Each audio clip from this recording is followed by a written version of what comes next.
Major funding for CFO Studio is provided by Real Estate Strategies Corporation, advisors to CFOs, management, and boards of directors in the acquisition and disposition of leased and owned real estate. Visit www.realstrat.com.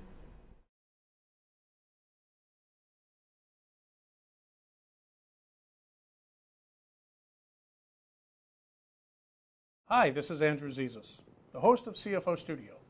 I have the pleasure today of being joined by Rich Wolf, Managing Director of Rich Management. Rich Management is a financial and operational consulting firm providing services to small and emerging businesses. They've got an interesting twist on their approach in that they provide guidance as to the benefits of sustainability initiatives. Rich, it's nice to have you here on CFO Studio. Thank you for joining us. Andy, thank you. Sustainability, green technology, going green, on the minds of everyone. Mm-hmm. Saving the environment's been around forever, but really took hold in the 70s and has finally caught on. It's on the minds of executives. It's on the topic of conversation. From the perspective of a finance executive, I have a load of questions to ask you about sustainability. Let's talk about balance. How do you balance as a CFO? How do you balance profit requirements, the spirit of employees as it relates to their desire to be with an environmentally friendly company, and environmental causes? Well, Andy, as a CFO, your first priority is always to the stakeholders and the financial success of a company.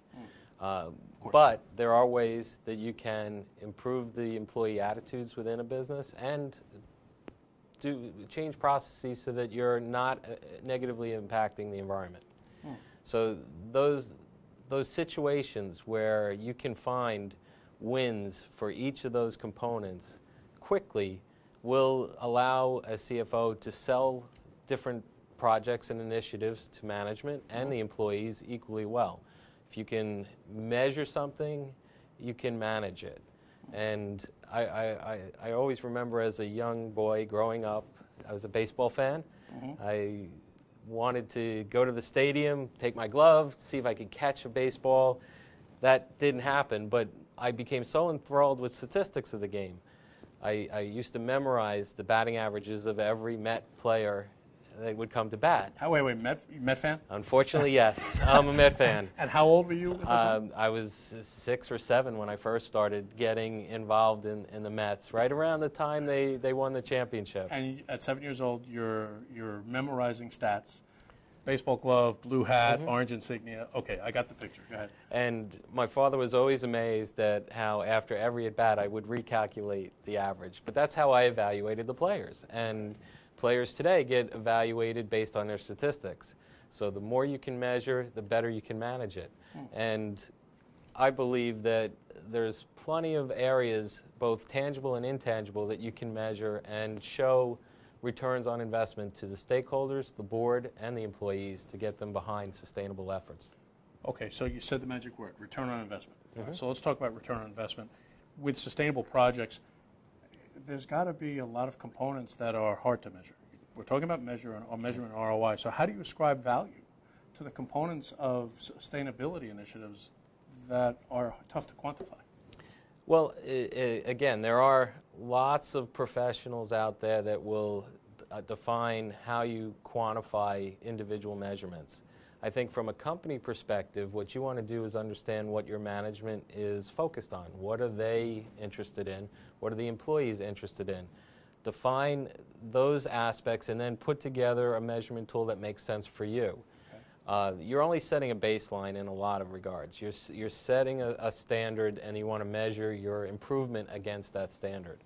So as long as you're doing it consistently, what works for the company I think is best for that company. And whether you calculate that internally or you engage someone to calculate against that, that's a secondary issue. In other words, the company has to set its own criteria. Especially with the smaller businesses because they're not as measured externally by this. So you want to do what's good for your company. Larger companies, you have the standard CSR, the corporate social responsibility reporting that everybody is out there looking at in the filings. They have more stricter requirements and they have some consistency requirements that they have to manage to. But the smaller companies focus on what impacts your business the most. Okay, so let's go one step further with measurement. Talk about key performance metrics. Right. As it relates to sustainability, what should companies be thinking? Well, the easiest ones are really expense reductions. You have expense reductions from energy efficiency measures that reduce your electricity. You have water conservation measures that reduce your water usage and therefore your water cost. But there are the other aspects that are typically proposed out there, carbon footprint. How do you calculate that? The professionals do it for a living. They analyze the impact of every operation of your business on emitting carbon to the atmosphere. You've got employee absences, which are a big tool in building and construction of buildings, where LEED buildings today are pushing the benefit of reduced employee absences, which leads to increase. Let me interrupt you. You use the term LEED buildings. Yeah, leadership in energy and environmental design. Okay, so there are buildings that are certified on a LEED basis. Right. There's a whole certification process that buildings will go through that are environmentally friendly, if you will, and they address many aspects of the building. And you're talking about a LEED building, or doesn't necessarily have to be a LEED building, but an environmentally focused building that'll have a positive impact on employee attendance. Right. If you have daylighting in a building, employees love working where there's openness. Right. The light comes in. You have better air quality. Employees are less apt to be absent in buildings they feel most comfortable in. So better employee attendance, greater productivity leads to more profits. More profits. Productivity and profits, which is what, as a CFO, you love to hear. It's a good word for a CFO. Let's talk about incentives and how governments can tie into, or are tying into, the whole sustainability issue, specifically here in New Jersey. How important, as it relates to sustainability, is the government's role in attracting companies to New Jersey through sustainability? Right. Well, unfortunately, a lot of these efforts need an impetus. They need somebody to get the process started. And in New Jersey, they've decided to focus on solar energy. You wouldn't think as a northeastern state that this would be a very good area to focus on, but New Jersey is actually the #2 state of solar renewable production in the country. #2. And #1 per capita, behind California, because it's so large. Wow. But, and that's a real accomplishment for the state of New Jersey. And what they've done is, through incentives, they've built a structure that is favorable to people that want to get started in the solar business. They have training programs for installers. They've got financing mechanisms that are very favorable to people looking to invest in projects, solar projects in New Jersey. I'll throw out the term SREC, which is Solar Renewable Energy Credits. Okay. New Jersey created this market-based approach for these credits that has allowed financing companies to utilize that to back their loans. So they can go out and sell these energy credits on either a short-term basis or a long-term basis and get a return on their investment. Is there an exchange for the SREC? There is a publicly managed exchange. It's like a stock exchange. It's like a commodities exchange that is there. It's run by a regional service that also manages Maryland, Pennsylvania, and the surrounding areas. And actually, New Jersey's incentives, or the way they've built this energy trading incentive, the price of those energy credits is 3 to 4 times more than what you can get in the surrounding states. So it's attracting a lot of businesses to New Jersey. Wow, that's tremendous. Yeah. So financially, the state is very active on the issue of sustainability and bringing businesses to New Jersey. In the solar realm, they've been very active. They're also looking for other opportunities in a lot of other areas, but they've been primarily pushing the solar incentive to meet their needs. They want as a state to be known as a source of renewable energy, and so far I think they've got a very good start. Sounds like they've accomplished it. Yeah. Let me take you in a little bit of a different direction. You're a finance executive, you're an operational executive, you've got a very diverse background. You obviously know your stuff when it comes to sustainability. Let's talk about the role of the CFO. We've got a little bit of time left, so I want to ask you for a quick answer. But large company, small company, public, private, not-for-profit, how does that role differ? Well, it's basically the same no matter what company you're in. You want to be able to do sustainable things in your company that lead to profitability. But in a large company, you're more the leader, you're setting the direction, and then you're delegating the responsibility.